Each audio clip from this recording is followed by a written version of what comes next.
the moment our fellow geeks, dweebs, nerds, and other unfortunates have been fervently waiting for has finally arrived.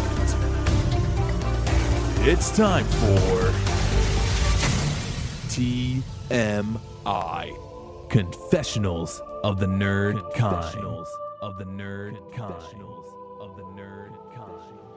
And now, your hosts,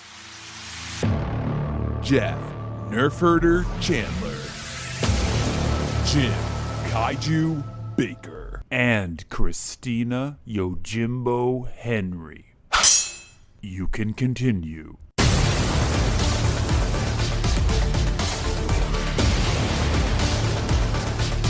And now, let's get on with the show.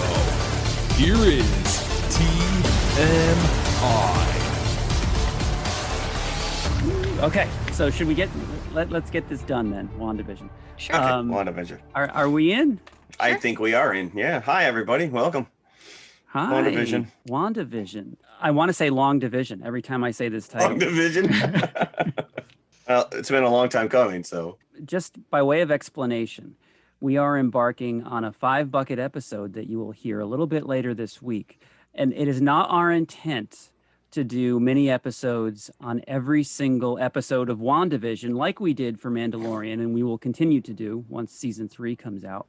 But we figured that they released 2 episodes. There's a lot of talk about this online, and we want to get our feelings heard. And hopefully you actually watched WandaVision. Yes. Those listening to us. Because we are going to spoil it.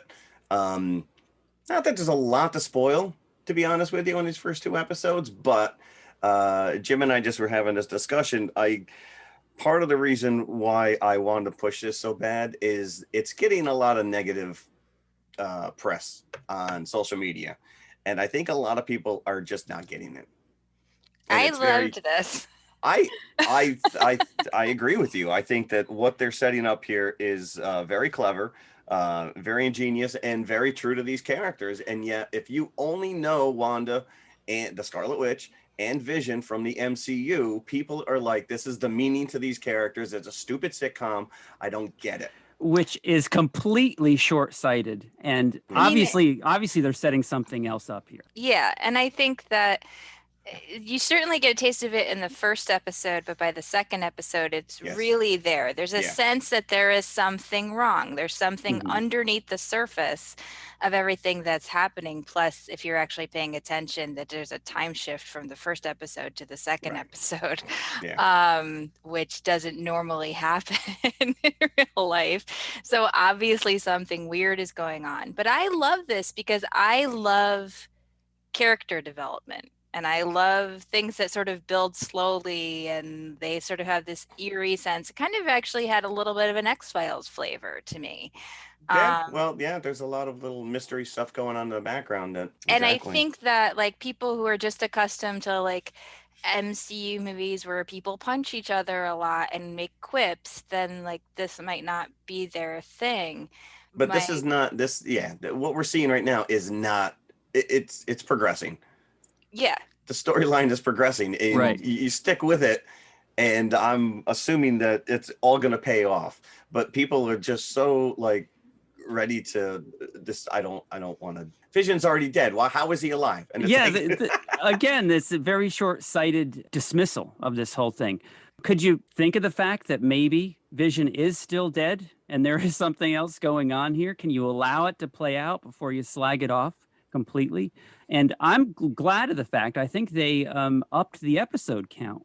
I think they've moved that up 1, and I'm very glad of that because I'm loving this as well. Just talking about the sitcom aspect of it, it's actually funny. It works as a sitcom. Works very well, and it's funny you mentioned that because I did get into it a little bit with somebody on Instagram, and they were talking. Immediately people were like, well, that I Love Lucy set the 3 camera setup for sitcoms, and I'm like, well, technically Amos and Andy did it a couple months earlier, but these guys went to school. They went to sitcom school in order to really embrace that style of filming, and you even see it in Elizabeth Olsen's, like her movements when she's walking across stage. She doesn't have, like, her arms aren't just dangling. She's got them out in front of her, elbows bent, and then the wrists like that stage Right. presence, you know, you're kind of exaggerating. That's old school, you know, vaudeville. Or But as if she's actually in a 50s well, that's just it, commercial for right? an appliance. Right. And that's another aspect of it, which is not only do we get the half-hour template of an existing sitcom, but we actually get a commercial break, which I thought was very genius. But these are the little insights as to something else is going on That here. something a little more insidious is going on, yeah. And, you know, again, if you're listening to this and you haven't watched it, then turn this off right now, because there'll be some minor spoilers. Like, as Jeff said, there's not a lot that happens that's revealing as to what's coming, but there are just little bits and pieces, like those commercials that we just talked about. There's one, a toaster during the first episode, made by Stark Industries.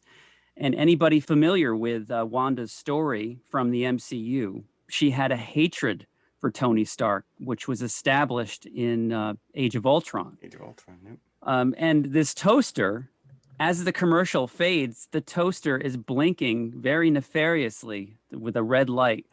When Wanda lost her family, her and her brother, it was because there was a Stark missile.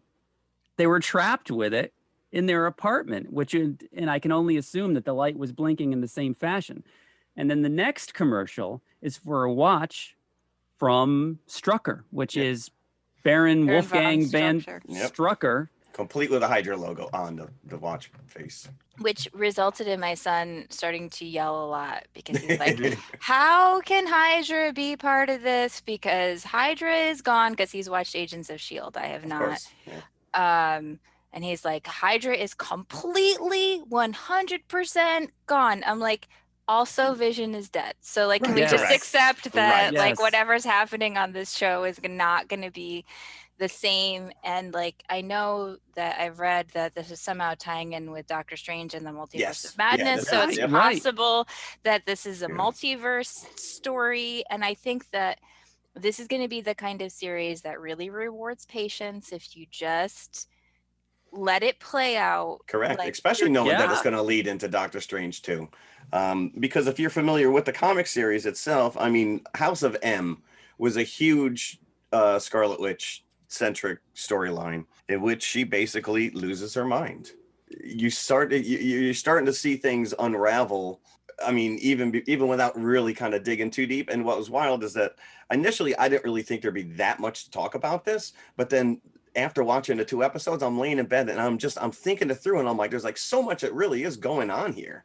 You know, the one thing we need to talk about, you get the opening credit, which is a direct I Love Lucy / Bewitched cartoon intro, you know, of this sitcom world that the two of them exist in. And you don't get the actors credit. It's starring Wanda and starring Vision. So it's a show within a show. And at the end of the credits, it pulls back to somebody sitting at a computer console watching this show. And you see the Sword logo. And if you don't know who Sword is, they're relatively new in the Marvel universe. But they are kind of the cosmic equivalent of S.H.I.E.L.D. They only came about, I think it was Astonishing X-Men that Joss Whedon wrote in the early 2000s. And I'm thinking now that they may have been setting that up going all the way back to Nick Fury being on the starship at the end. Right. I thought of that as well when the sword element came into it. You also hear that voice occasionally saying, Wanda, who's doing this to you? Right. Yeah. You get that over the radio there. So you get the impression right there that this is all in her head. Is she being held against her will? Right. Is this somehow being manifested, or is she being forced to kind of manifest it? Yeah. So there's that going on, which is very interesting. But the most intriguing thing that happened to me was when Wanda and Vision were walking down the street at the end of the second episode, and somebody climbs out of the manhole. I had to double check and make sure you didn't write this episode. I'm like, son of a bitch, they brought in Candyman. You know, and I thought Swarm from that old Spider-Man villain. Like, there's no way they're bringing Swarm back, but no. To me, the most intriguing thing about it was that Wanda looks at this person and says, no. Yeah. And rewinds Yep. back to the point where she's not scared. Yeah. And I was like, whoa. know. Like, So what this is is so going she on does have here? control over this universe, and then that's when everything goes into color as well. Mm-hmm. Now, you're also familiar with the fact that there is a point in the comic series where she does give birth to twins, and then you find out years later that she basically willed them into being, because obviously he's a sentient.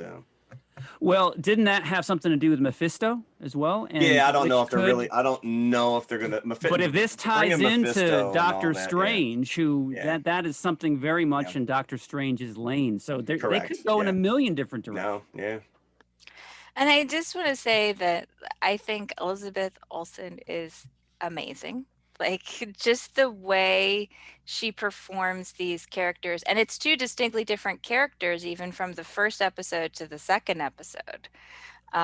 Which I think is really interesting because, yeah, the first one is more like Lucy influence, and the second one is more like Elizabeth from Bewitched. Bewitched. So, Yeah. like, but again, we talked about this last week with Gilligan's Island. Like, would kids today even know these No. references? Yeah. I mean, No, would not they at have all. even seen these TV shows? I remember watching a ton of Bewitched when I was a Oh, kid. love Bewitched.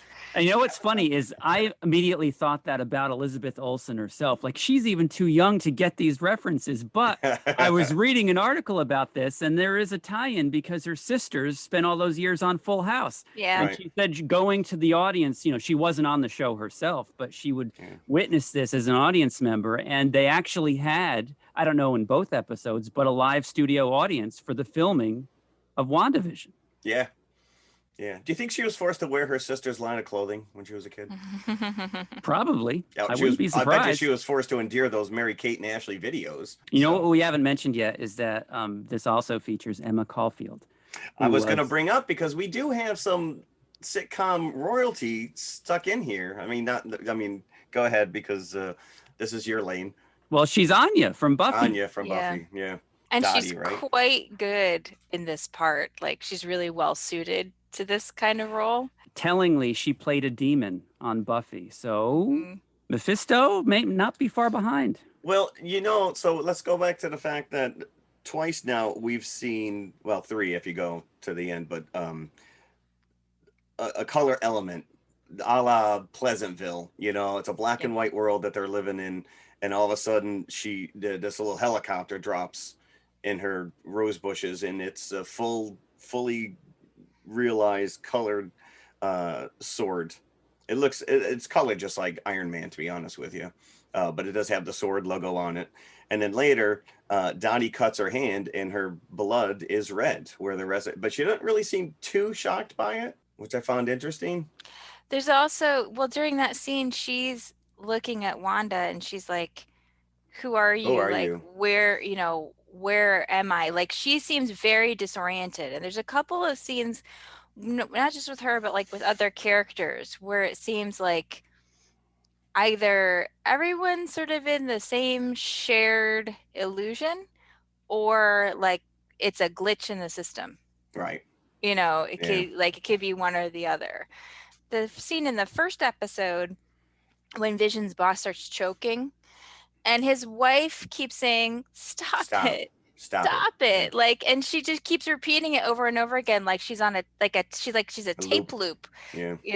She just keeps doing the same behavior over and over again until something happens. Yeah. But Wanda's the one that breaks that tension. So again, that's more evidence that she's the one controlling this. The tape loop is the sitcom trying to reset itself when something distressing is happening, and then Wanda shutting it down, like, help him, Vision. That wife is Deborah Jo Rupp, who was Kitty Foreman for years on That 70s Show. And before that, she was Phoebe's sister-in-law on Friends. But just on a superficial level, that whole sequence with them doing the magic act was hilarious. Well, so you bring up Olsen, but I mean, Paul Bettany has stepped up his game big time. Who would ever thought that this guy was a comedian? But it makes me sad that they're setting it up that he's not really alive. I don't think Vision had enough time in the MCU before he was taken out. So hopefully he's incorporated in some way, shape, or form after this show is done. I would like to think so. Listen, they bring them all back in the comics every other week anyways. This is the whole thing with comics, right? No one's ever dead. There's always a way to bring people back. Once you start introducing multiverse elements, any character can come back, and that includes villains. But what I dislike about that, and I always dislike this in comics as well, is it just means there's never any sort of real consequences. No, I think Uncle Ben's the only one who's really stayed dead all these years. Like, how many times can the Fantastic Four fight Doctor Doom and Spider-Man kill Green Goblin? And yes, right. Well, he'll just, after the storyline is resolved, he'll be back in a year and a half. The Phoenix. Yeah. Well, this is what happens when you have 50 years of storytelling and you have different writers come in and they want their take on it. And I don't know what else to say. I thought these first 2 episodes really just kind of whet your appetite for what's coming. And it's going to get dark really quick is my take. So anybody that's really spreading negativity about this because they feel that it's doing disservice to the characters or it's too light and jovial, just hang in there. It's a show. It's only 2 episodes in, so give it another chance. That's right. I did read each episode cost $25 million, which I find outrageous. Like, where's that money going? That's a lot of money. There must be like some pretty big set pieces later in the series. I know I read that they spent about $250 million on Falcon and Winter Soldier, and that has like 8 or 9 episodes. So yeah, maybe that's an average between all these shows. Yeah. I don't know. I did read that they consulted Dick Van Dyke, and I thought that was really cool that they brought him in. But Vision didn't do a pratfall. He didn't do this trip over the... No, the Ottoman. Although he doesn't need to. He can just like phase right through it, I guess. He would never trip over the Ottoman. Yes, that is true. Also, just quick side note, I really enjoyed Catherine Hahn's character. I think she's great. Especially during the meeting of all the women at Dottie's house. And she's like, I don't know how anyone gets through this without alcohol. Right. I can't wait to see how she plays out, too. Like, who she really is. See, that's the interesting thing, which is you wonder, because the other character that was introduced, Geraldine, and this was, I'm not going to spoil it here, but it was spoiled, I think, on one of the IMDb. Oh, we're spoiled everything else. Why, please. Because it hasn't been revealed on the show yet, so I'm not going to say anything. For anybody that doesn't want to be spoiled, just stay away from online articles or physical magazine articles, because what Jeff is getting at is pretty much open information online. So stay away from stuff if you don't, and you shouldn't be listening to this either. If you don't. I didn't go looking for it, but I was just like, wait a minute. I easily found it. And so, yeah, it was spoiled for me. I know. I just thought it was weird because, whatever. So we'll see. We'll see how this all plays out. I'm very excited. So either you're in or you're not, but give it a shot. Let it play out and then say it sucks. So enthusiastic thumbs up all around. Very much here. so. Yes. Can't wait till next week. All right. And come back in a few days. Listen to our 5-bucket episode on 7 Samurai. Ooh, it's going to be a long one. As I chuckle menacingly. Oh my. If you had a mustache, you'd be twirling it right now. All right, kids. All right. Thanks for Bye, listening. everybody. Bye. Bye. Bye.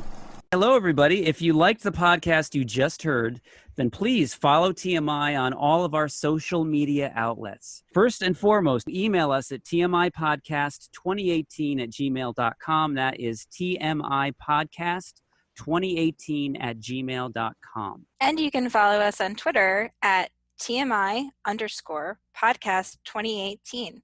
Stop over, say hi, give us a compliment. We'd love to hear from you. Awesome. Make sure you follow us on Instagram as well, which is also TMI_podcast2018. And of course, we are on Facebook, facebook.com/TMI Podcast 2018. And it should be noted, we also have a community page, so join the forum. And if you like to watch YouTube, you can see us at TMI Podcast 2018, all one word. Look for the popcorn bucket. Popcorn bucket. Or you could just go to our website, which has every link there, TMIConfessionalspodcast.com. And we'll see you at the concession stand. We'll save some popcorn for you. No.